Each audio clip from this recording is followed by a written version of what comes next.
Hey everybody, it's Jason Blaha here, and I've had a lot of people ask me, could I talk a little bit more about SARMS? What direction do I see them taking? Do I see them knocking out the supplement industry? All sorts of questions. So let me put on my +5 out of weaponsmithing, work on skilling up my crafting a little bit, and let's talk about this. And in fact, I'm not going to say who it was, but a fairly big fitness YouTuber actually got in a conversation with me last night in private about it. They had questions about SARMS themselves, and it made me realize I should probably cover this a little bit more and discuss some of this, because we need to think about this from an ethical perspective, which direction these things are going to go in terms of sports ethics, the way the fitness world views these things. Because as it stands, for people who don't understand, anabolic steroids themselves were developed originally, and we're talking in the 50s, the 40s actually. Some people are unaware that some of them were already out in the 40s. They started being used medically in the 50s and 60s, and they were developed as medicine. And the whole idea was they noted that testosterone causes muscle growth. It activates the androgen receptor, and it causes muscle growth. And it causes muscle growth to people who don't work out. That is a scientific fact. It's a scientific fact that all these people can deny all they want.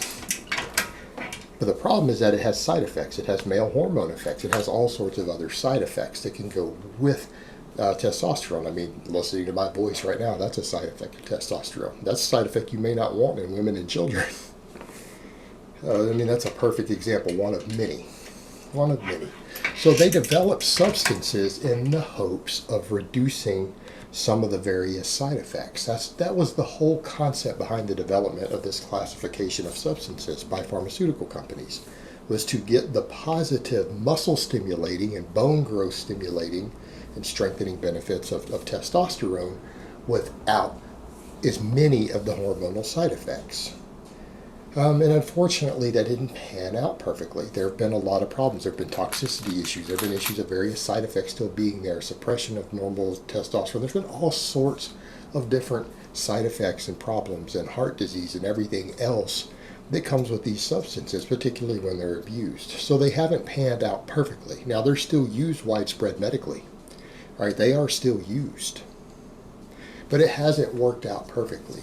Well, the thing is that we now live in a different world. We're no longer at the technology level we were at 40 or 50 years ago, and I think we all realize that. The fact that you're sitting here watching me on YouTube and we all carry around supercomputers now, a computer this powerful as this iPhone, would have fit in a room, wouldn't have fit in a room the size of this room. It would have been an entire warehouse to even store such a device. Now we all carry a supercomputer around, essentially. Perspective, guys. Technology has improved, and what's happening is that pharmaceutical companies have realized the medical needs of these substances still exist. People still get AIDS, people still have muscle wasting from cancer, burn victims still waste away while laying in the bed in the hospital, people in comas waste away while laying in hospitals. All right, there is still a very powerful medical need. So they've jumped on the task, and that is the intent of SARMS, is to create substances that activate the androgen receptors in muscle tissue and in bone so that you keep bone density and grow muscle for medical reasons that do not carry the other negative side effects. And some of the side effects can be considered positive in some cases, but negatives in others. And their point is that, look, we just want to get rid of all of them. We just want that muscle growth and bone density improving. That's it. That's all we want. That's what we need. No other side effects. That's the whole point of with SARMS, and they're getting closer and closer. They are getting closer to the point to where there are a couple now that the side effects are almost non-existent. Arguable, but almost there. So the question we start getting into is, what does this mean? What does this mean for sports? Because here's the thing. Why were these substances banned in sports? People say, well, it's because it's cheating. No, it's not. That's not the point. That's not why. Yeah, they talk about fair play in sports, but the point was that people were risking their health to gain an advantage, and that's the whole point. And that doesn't stop anybody. But the point was that if sports are going to be fair, the whole point was that athletes shouldn't need to take additional risk with their health, their survival, their longevity, their hearts, their kidneys, things like that, to be competitive. The sports are already tough enough on your body. That in the interest of the health of the athletes, this was done. That's why they've been banned. And I mean, it was further highlighted with the Lyle Alzado story. Those of you who aren't familiar with that, you can look that up. You can kind of see the whole thing that happened there. Well, the situation as it stands, that has been the reason. And people today scream about the cheating, but that was not really what the point has been historically. And here's the question we get to. If we get to the point to where they continue to develop these side effect free, what is that going to say for sports? Because then, if everyone can safely use a substance that boosts performance and boosts the performance in all sports, and everyone has access and they're safe and inexpensive, it's no longer cheating. Because the concern was that their health was going to be harmed. Well, if these things get pushed, and that is the direction these companies are spending millions of dollars doing, Big Pharma has a lot of interest in this. Unlike the supplement industry, which can't legally produce products that work, Big Pharma is required to prove their products work. And that's a big difference, and that's an interesting thing that people need to remember. You know, people are used to when they hear stuff like this, oh, we've heard this line from the supplement companies. No, you haven't, because supplement companies do not put the sort of money required into researching a product. Pharmaceutical companies will spend $1 million developing 20 different products in a row for a goal that don't work, and then they throw them away and restart, and they'll throw $20 million away at a problem because they know that that $20 million that they wasted could make them $1 billion. If they're successful on their 25th effort and they spend $25 million, they're going to make $1 billion off of it.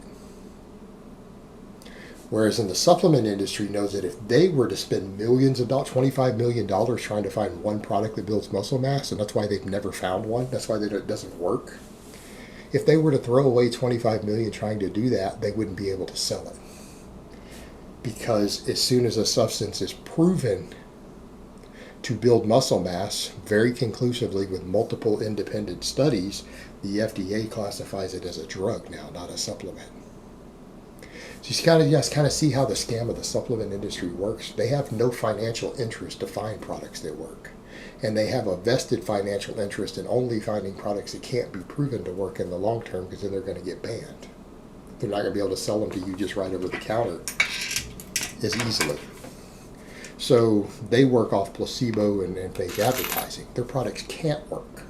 First of all, they don't have the resources available. They're not even willing to spend the resources to find something that actually works. Like that really does. When you guys see these little half-ass efforts they do, it's just marketing. It's not really real studies. Not dumping $20 million into developing something. They just do a little crappy studies that sometimes don't prove anything and say, aha, we've got proof it works. And then they sell it. But they know full well if that study really and truly showed independently that it really built muscle significantly, the FDA would be all over it. So that's the interesting thing. If SARMS, people don't know their legal status now. Most SARMS are counted as research chemicals, the ones that are out there. Big companies can distribute them for research purposes. It's legal in the United States. It's legal to possess them. It's legal to buy them. It is not legal to use them in yourself. That's where we fall into a gray area. They're research chemicals. They're not intended for your own personal human use for your personal goals. They could be part of a research study. It's a gray area legally. Now, how that's going to change in the future, anyone can say. But that is definitely something to consider, is that if SARMs really do pan out, how would it affect the supplement industry? Probably maybe not so much, unless, because if they get pushed wholesale, meaning if 10 million people start buying SARMs in the United States to build muscle, the government's going to have to step in and change the laws. They're either going to legalize them or they're going to shut down the loophole. Now, if they legalize them, they'll just replace the supplement industry. The supplement industries will probably stop making all their garbage because everyone's going to know it doesn't work when they compare it to something that does. It's going to put them out of business if that happens, and they'll just have to sell SARMs. And then everyone will be selling the same stuff. They'll just have different flavors and names. So, and again, because everyone knows they could probably source it cheaper than the supplement companies, I think they're going to struggle even in that environment also if things get fully legalized with it in the long term as more of them get produced. So it's not a good thing for the supplement industry as a whole. But by that same token, right now, they're not in a position to replace supplements or knock them down simply because everyone knows about supplements, not everyone knows about SARMs, and not everyone's going to run out and buy them because they're still going to be concerned with the risks. And like I said, eventually, if the number of people who buy branched chain amino acids start suddenly buying SARMs, I think it's going to